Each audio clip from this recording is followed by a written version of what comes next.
Hi, my name is Gabe Arnold. I'm the founder and CEO of Business Marketing Engine, or BME for short.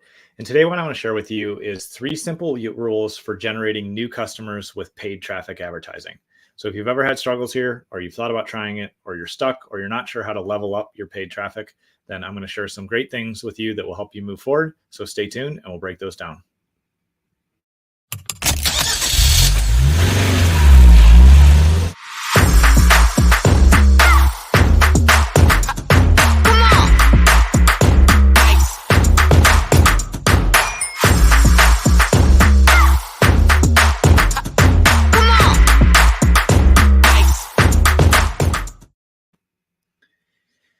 Before we get into the 3 simple rules, I want to make sure you foundationally understand something that you're probably aware of, you're experiencing for sure, but maybe hasn't been called out specifically for you yet.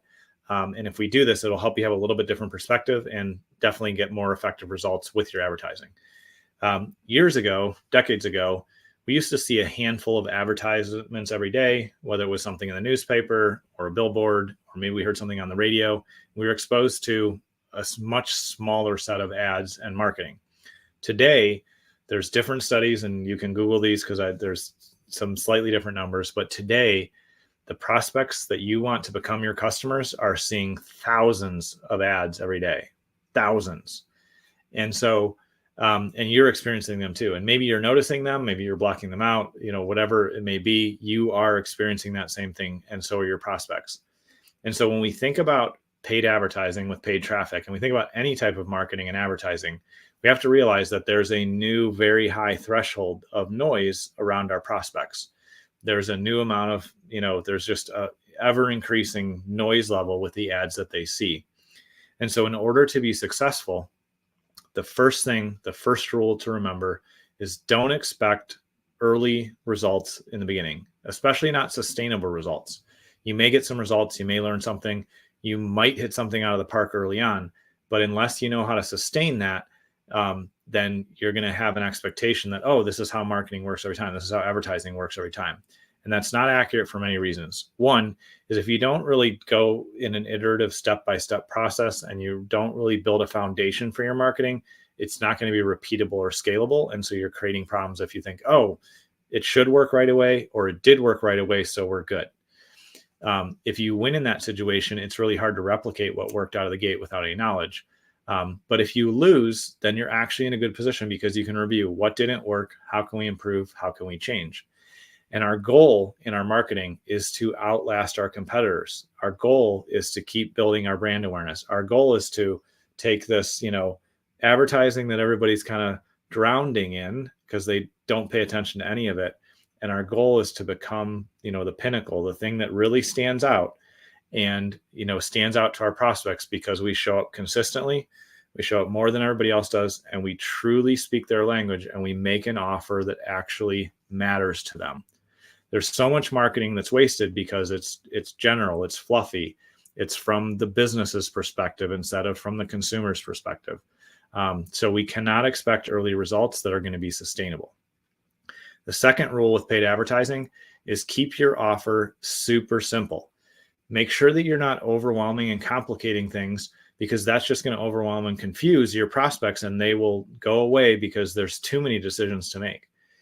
I have done this wrong so many times and it's still something I have to watch for, but it's also something that we see with our clients sometimes and we guide them through is if you provide a multifaceted product or a multifaceted service, and you try to talk about all the different things that you're going to do for a prospect when they become a customer, you just end up overwhelming them. And they're probably not sitting there searching and thinking about 10 different things they're going to need. They might be thinking about just one thing that they want. And when we think about, approaching our prospects, approaching our audience in the right way, what we need to do is do the research, have the conversations, really dive deep into what our prospects are thinking about, and then determine which thing is most important to them. It doesn't even matter if that thing that is number one to them doesn't actually solve their problem. What matters is that we address what they're asking for. It matters that we address what they want and then give them what they need.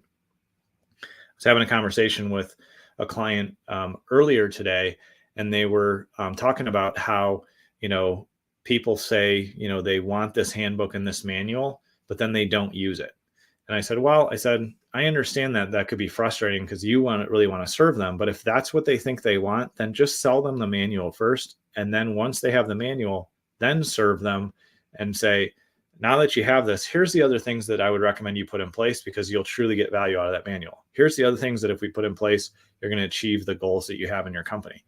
And so instead of trying to educate too much up front with here's all the things you'll need, educate about the thing that your prospects want, educate about the thing that your audience thinks they need, and then start the relationship there. So lesson number 2 is keep your offer simple. Don't overcomplicate it and make, it's something that overwhelms your prospects. Instead, keep it simple and give them exactly what they're thinking they need.